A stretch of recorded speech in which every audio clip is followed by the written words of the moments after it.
Ada satu jenis kekuatan yang tidak pernah dipamerkan. Ia tidak bersuara, tidak menuntut pengakuan, dan tidak meninggalkan jejak yang mudah dilihat. Namun justru karena itulah, ia ditakuti, disalahpahami, dan akhirnya disembunyikan.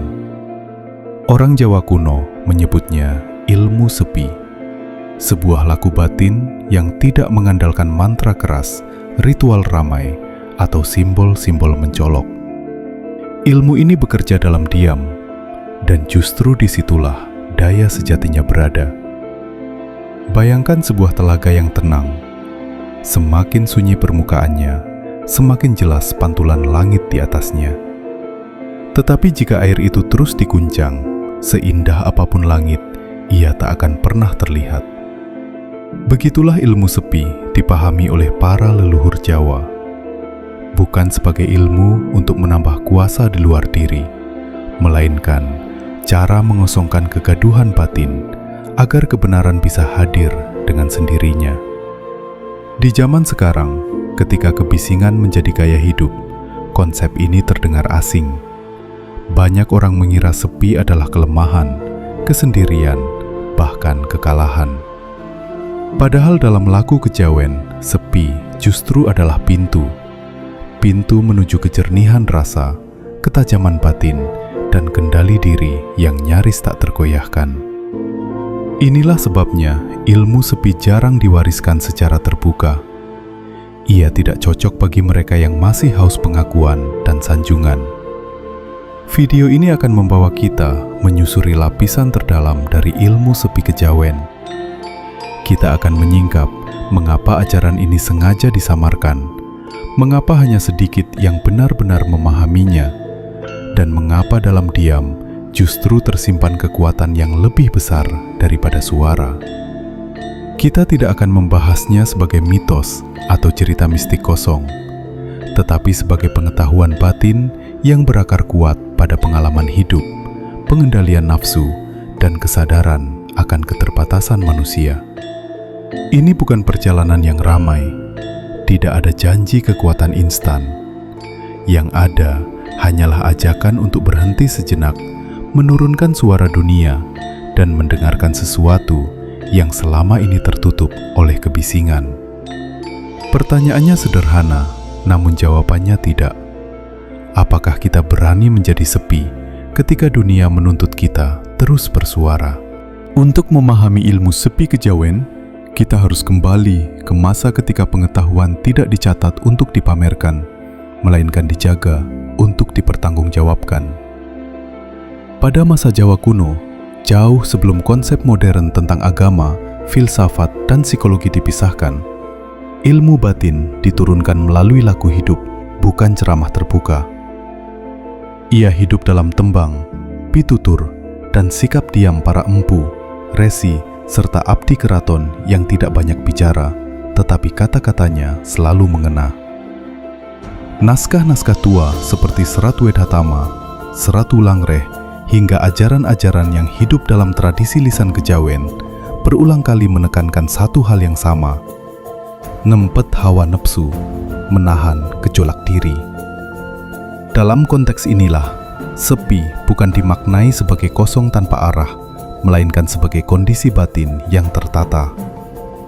Sunyi dipahami sebagai keadaan ketika pikiran, rasa, dan kehendak berada dalam satu garis yang selaras. Para leluhur Jawa menyadari bahwa kebisingan batin adalah sumber kekacauan. Bukan hanya dalam diri manusia, tetapi juga dalam tatanan sosial. Karena itu, mereka memandang orang yang mampu sepi ing pamrih sebagai sosok yang telah melampaui kepentingan pribadi. Ia tidak mudah terseret emosi, tidak reaktif, dan tidak haus pembenaran. Inilah kualitas batin yang dianggap berbahaya bila dimiliki oleh mereka yang belum matang secara moral. Dalam lingkungan keraton, ilmu sepi bukan diajarkan kepada sembarang orang. Bukan karena ia bersifat mistik atau gelap, tetapi karena dampaknya sangat nyata. Orang yang menguasai laku sepi memiliki ketajaman membaca situasi, memahami manusia tanpa perlu banyak bertanya, dan mengambil keputusan tanpa didorong ambisi sesaat. Dalam konteks kekuasaan, kemampuan seperti ini bisa menjadi penyeimbang atau ancaman. Seiring berjalannya waktu, ketika kekuasaan kolonial masuk dan struktur sosial berubah, pengetahuan batin semacam ini mulai dianggap tidak relevan, bahkan dicurigai. Ilmu yang tidak bisa diukur, tidak bisa dipamerkan, dan tidak bisa dikendalikan, perlahan tersingkir. Ilmu sepi direduksi menjadi sekedar tirakat orang tua atau disalahpahami sebagai bentuk pengasingan diri dari dunia. Padahal, secara filosofis, ilmu sepi sejajar dengan konsep-konsep besar dalam peradaban lain. Ia berbicara tentang pengendalian diri, kejernihan kesadaran, dan kesadaran akan batas. Dalam bahasa Jawa, sepi bukan berarti meniadakan hidup, tetapi menata hidup. Bukan mematikan rasa, melainkan membersihkan rasa dari keinginan yang berlebihan. Inilah alasan mengapa ilmu sepi tidak pernah benar-benar hilang. Ia hanya bersembunyi di balik sikap hidup sederhana, dalam cara bicara yang terukur, dan dalam kemampuan untuk diam ketika orang lain berebut suara. Dan dari sinilah kita akan mulai masuk lebih dalam ke inti ajarannya, tentang apa sebenarnya makna sepi dan mengapa ia menjadi fondasi dari kekuatan batin yang sesungguhnya. Ilmu sepi kejawen tidak pernah dimulai dari keinginan untuk menjadi kuat. Justru sebaliknya, ia dimulai dari kesadaran akan keterbatasan. Dalam pandangan Jawa, selama manusia masih sibuk membuktikan dirinya, selama itu pula batinnya belum siap menerima daya sejati.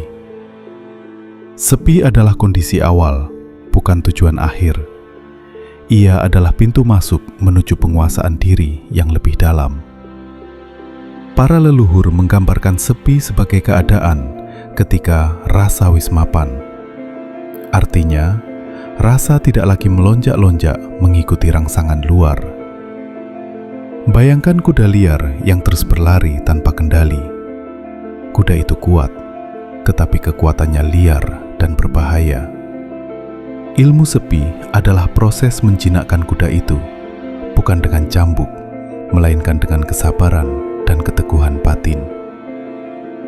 Ketika kuda sudah tenang, barulah kekuatannya bisa diarahkan. Dalam prakteknya, ilmu sepi bukan tentang menjauh dari dunia, tetapi tentang tidak larut di dalamnya. Orang yang menjalani laku sepi tetap bekerja, berkeluarga, dan berinteraksi seperti biasa. Bedanya, ia tidak menggantungkan kebahagiaan pada hasil luar. Pujian tidak membuatnya melambung, cacian tidak membuatnya runtuh. Inilah yang disebut menang tanpa ngasorake, kuat tanpa harus menjatuhkan. Salah satu kunci dalam ilmu sepi adalah kemampuan menahan reaksi. Bukan menekan emosi hingga memendamnya, tetapi menyadari emosi tanpa harus dituruti. Dalam istilah Jawa, ini disebut ngemong rasa, mengasuh rasa seperti mengasuh anak kecil. Tidak dimarahi, tidak dituruti semua keinginannya, tetapi diarahkan dengan lembut. Dari sinilah ketajaman batin mulai terbentuk. Ilmu sepi juga mengajarkan bahwa semakin sedikit seseorang bicara tentang dirinya, semakin besar ruang batinnya untuk memahami orang lain. Orang yang banyak bicara seringkali sedang menutup kekosongan dalam dirinya. Sebaliknya, orang yang mampu diam dengan tenang biasanya telah berdamai dengan dirinya sendiri. Diamnya bukan kosong, tetapi penuh pengamatan. Para empu Jawa kerap menyampaikan ajaran ini lewat simbol. Salah satunya adalah perumpamaan kendi kosong. Kendi yang kosong justru bisa menampung air. Tetapi kendi yang sudah penuh ego, penuh ambisi, penuh pendapat, tidak bisa menerima apapun lagi. Ilmu sepi adalah proses mengosongkan kendi itu, sedikit demi sedikit, tanpa pamer, tanpa pengakuan. Menariknya, ilmu sepi tidak pernah mengajarkan pelarian dari masalah. Justru ia menuntut kehadiran penuh dalam setiap situasi. Orang yang sepi batinnya mampu berada di tengah konflik tanpa ikut terbakar. Ia melihat lebih jernih karena tidak terbawa arus emosi. Inilah sebabnya dalam sejarah Jawa, banyak penasihat raja bukanlah orang yang paling lantang, tetapi yang paling tenang. Namun disinilah letak paradoksnya. Semakin seseorang memahami ilmu sepi, semakin ia enggan menyebut dirinya berilmu. Karena dalam sepi, kesadaran akan kebesaran hidup justru semakin terasa. Rasa kecil bukan membuatnya lemah, tetapi membuatnya waspada dan rendah hati. Ini pula yang membuat ilmu sepi sulit diwariskan di zaman sekarang, ketika segala sesuatu diukur dari eksistensi dan pengakuan. Pada tahap ini, kita mulai melihat bahwa ilmu sepi bukanlah teknik, bukan pula ritual rahasia. Ia adalah sikap batin yang dibangun melalui pengamatan terus-menerus terhadap diri sendiri. Dan justru karena kesederhanaannya, banyak orang melewatkannya. Padahal di balik kesunyian inilah tersimpan fondasi dari kekuatan batin yang paling stabil. Namun, ini baru permukaan. Masih ada lapisan yang lebih dalam, lapisan di mana sepi tidak lagi sekedar sikap, tetapi menjadi cara membaca hidup itu sendiri.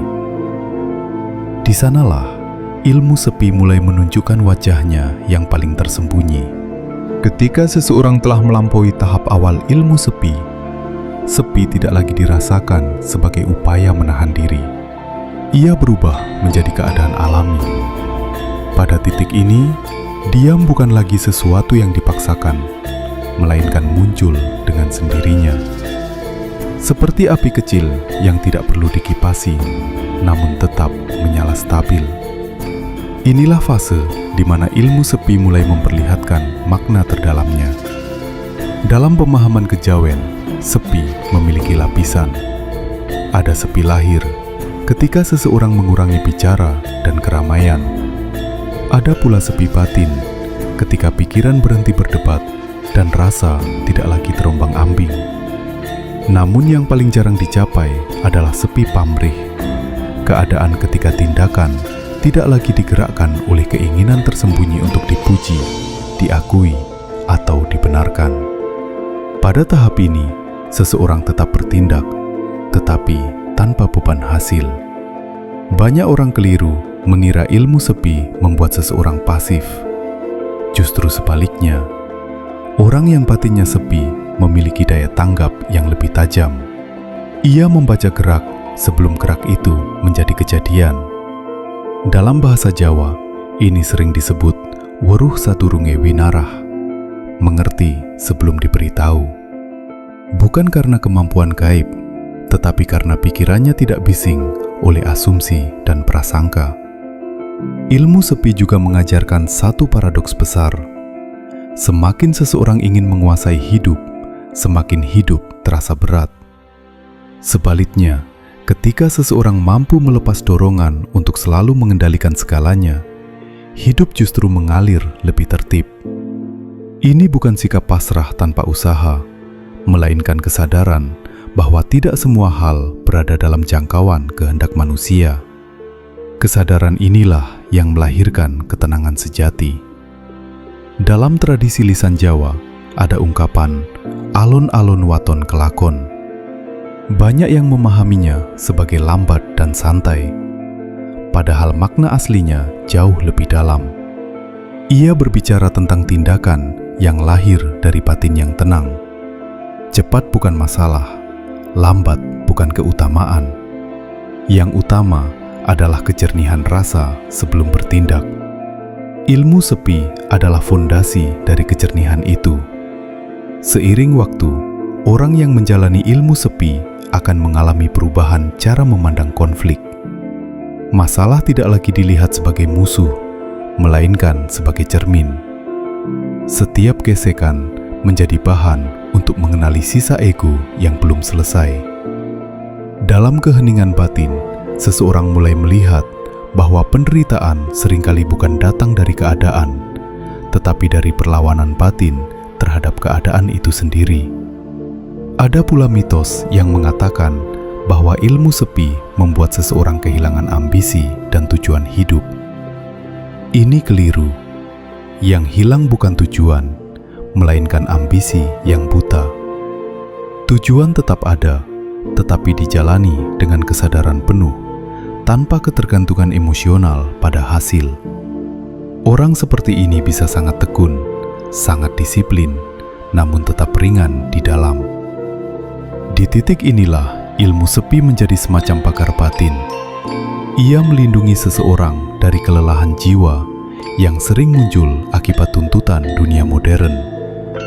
Ketika orang lain kehabisan tenaga karena terus bereaksi, orang yang batinnya sepi justru semakin jernih. Bukan karena ia lebih kuat, tetapi karena ia tidak membuang energi untuk hal-hal yang tidak perlu.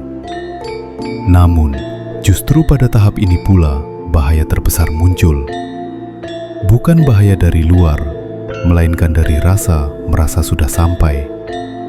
Para leluhur Jawa selalu mengingatkan bahwa sepi sejati tidak pernah merasa dirinya sepi. Begitu seseorang merasa paling tenang, paling mengerti, disitulah sepi mulai retak. Kerendahan hati menjadi penjaga terakhir dari ilmu sepi. Dari sini, kita bisa melihat bahwa ilmu sepi bukan ajaran untuk menjauh dari dunia, melainkan untuk hadir sepenuhnya tanpa larut. Ia bukan ilmu untuk menjadi berbeda, tetapi untuk menjadi jujur pada diri sendiri. Pertanyaannya sekarang bukan lagi apa itu ilmu sepi, melainkan bagaimana ia bisa hidup di tengah rutinitas kita hari ini. Dan di sanalah pembahasan berikutnya akan membawa kita ke ranah paling nyata dari ilmu sepi. Bukan sebagai wacana, tetapi sebagai laku yang bisa membentuk cara berpikir, bersikap, dan menjalani hidup sehari-hari. Ilmu sepi tidak menuntut seseorang untuk mengubah hidupnya secara drastis.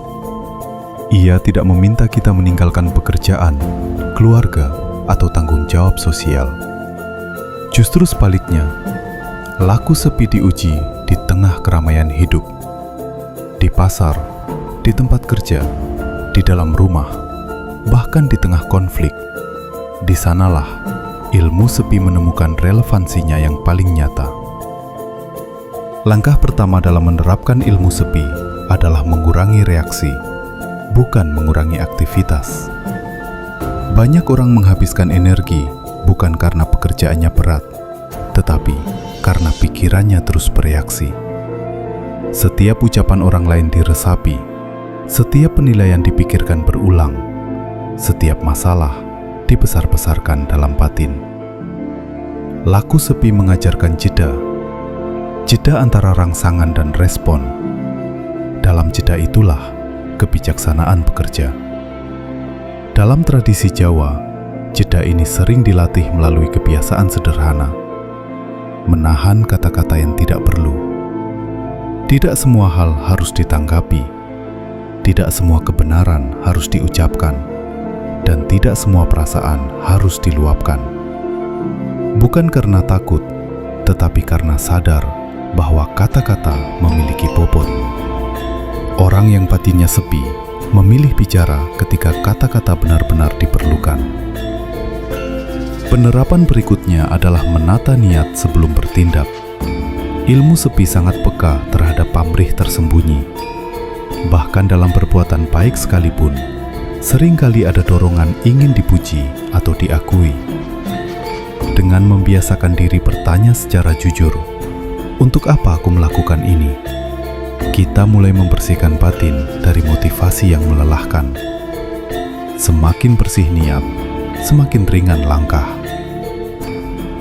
Ilmu sepi juga hadir dalam cara kita menghadapi kegagalan dan keberhasilan.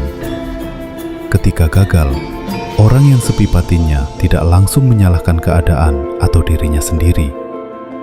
Ia mengamati, mengambil pelajaran, lalu melangkah kembali tanpa drama berlebihan.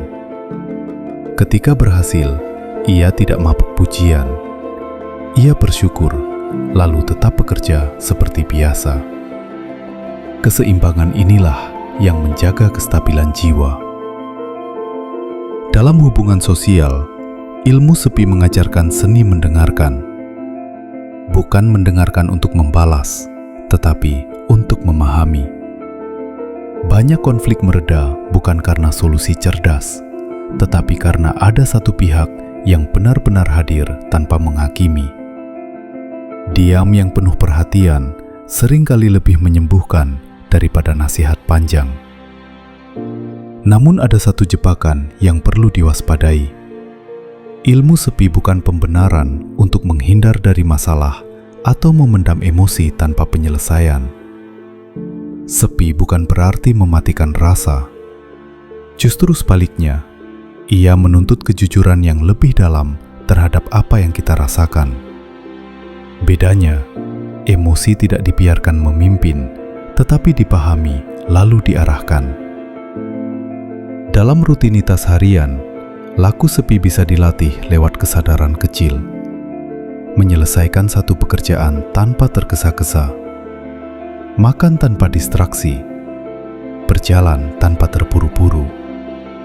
Hal-hal sederhana ini melatih batin untuk hadir sepenuhnya. Dari kehadiran inilah, ketenangan tumbuh perlahan namun kokoh. Orang Jawa lama percaya bahwa batin yang tertata akan memengaruhi langkah, ucapan, dan bahkan keputusan hidup. Ilmu sepi bukan tentang menarik diri dari dunia, tetapi tentang berdiri tegak di dalamnya tanpa goyah. Ia membentuk manusia yang tidak mudah dikendalikan oleh keadaan, tetapi juga tidak keras melawan arus hidup.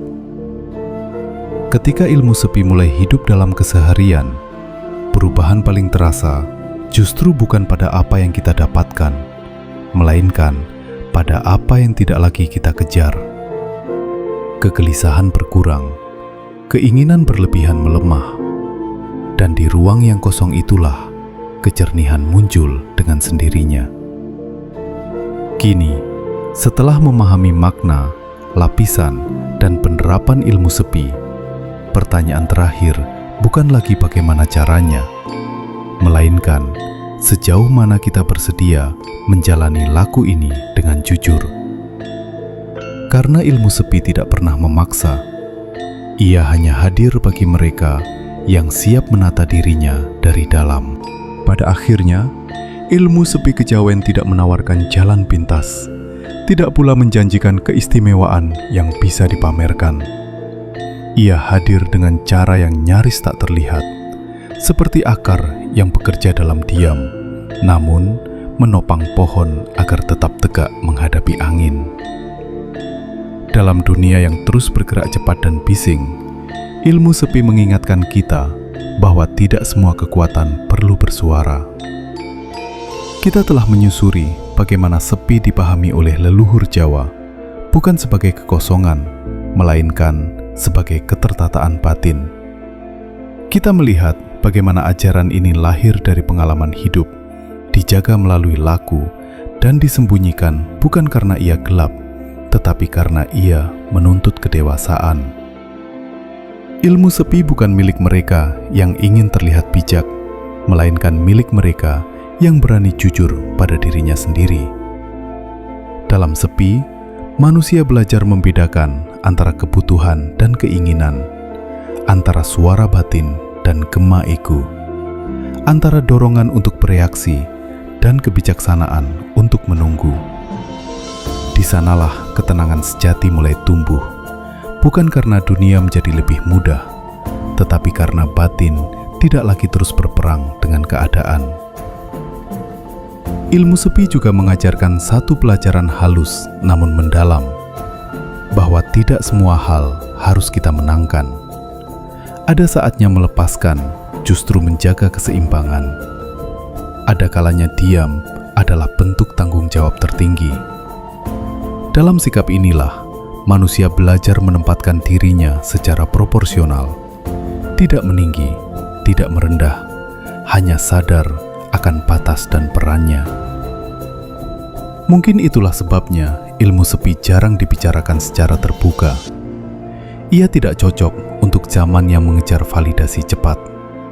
Ia tidak menjanjikan pengikut, gelar, atau pengakuan. Yang ia tawarkan hanyalah kejernihan. Dan bagi sebagian orang, kejernihan justru terasa menakutkan karena menyingkap hal-hal yang selama ini disembunyikan dari diri sendiri. Kini pertanyaannya kembali pada kita. Di tengah dunia yang terus menuntut suara, opini, dan reaksi, apakah kita masih mampu memberi ruang bagi sepi? Bukan untuk lari, tetapi untuk melihat lebih jernih. Bukan untuk menutup diri, tetapi untuk menata diri. Jika pembahasan ini menggugah sesuatu di dalam diri Anda, entah rasa tenang, rasa terusik, atau justru pertanyaan yang belum terjawab, biarkan ia bekerja perlahan. Tidak perlu tergesa-gesa. Ilmu sepi selalu berjalan pelan, tetapi pasti. Dan jika Anda merasa pembahasan seperti ini perlu terus dihidupkan, silakan berbagi pandangan Anda di kolom komentar. Apa arti sepi bagi Anda di tengah hidup yang semakin ramai? Sampai di pertemuan berikutnya, kita akan kembali menyusuri kebijaksanaan yang jarang disuarakan, namun selalu bekerja dalam diam.